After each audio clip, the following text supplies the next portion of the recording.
Hi praise lord. దేవుని పరిశుద్ధ నామానికి స్తోత్రం కలుగును గాక. ఈరోజు దేవుని వాగ్దానము యోబు గ్రంథము 42వ అధ్యాయము 2వ వచనము. నీవు సమస్త క్రియలను చేయగలవనియు నీవు ఉద్దేశించినదేదియు నిష్ఫలము కానేరదనియు నేనిప్పుడు తెలుసుకొంటిని. ఆమెన్. హల్లెలూయా. సహోదరి సహోదరుడా, యోబు భక్తుడు అంటున్నాడు ఏంటంటే, ప్రభువా, నేను శోధించబడ్డాను, నేను అనారోగ్యం పాలు అయ్యాను, నా సమస్తాన్ని కోల్పోయినాను, అయినప్పటికీ కూడా నన్ను రెట్టింపుగా దీవించారు, ఆశీర్వదించారు.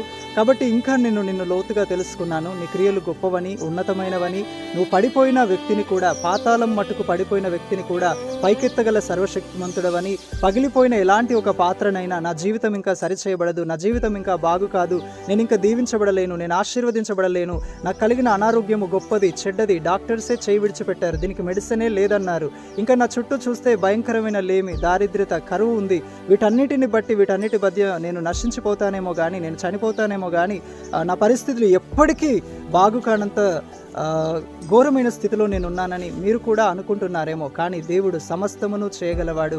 ఆయన సమస్తమును మార్చగల సర్వశక్తిమంతుడు. ఆయన నీ జీవితాన్ని మారుస్తాడు, నీ పరిస్థితులను మారుస్తాడు, చెడ్డ ఆలోచనల నుండి, చెడ్డ తలంపుల నుండి, పాపపు కార్యముల నుండి నీకు విడుదలనిస్తాడు.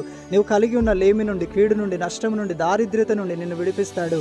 శ్రేయస్కరమైన మార్గంలో ఆయన నిన్ను నడిపిస్తాడు. అనేకులకు దీవెనకరంగా, ఆశీర్వాదకరంగా నిన్ను మారుస్తాడు. ఈరోజు నువ్వు లేమిలో ఉన్నావు, కానీ నువ్వు సమృద్ధిని చూడబోతున్నావు. నువ్వు నమ్ము, నువ్వు విశ్వసించు. దేవుడు చేయగలడని. దేవుడు నీ పట్ల ఉన్నతమైన ప్రణాళికను కలిగి ఉన్నాడు. దేవుడు నీ పట్ల ఉన్నతమైన ఉద్దేశములను కలిగి ఉన్నాడు. వాటన్నిటిని కూడా ప్రభువు నీకు నెరవేర్చి, నీకు స్థిరపరిచి నిన్ను ఆశీర్వాదముగా ఉంచుతాడు. ప్రభు అట్టి కృప మనందరికీ దయచేయును గాక. I mean praise the Lord. God bless you all.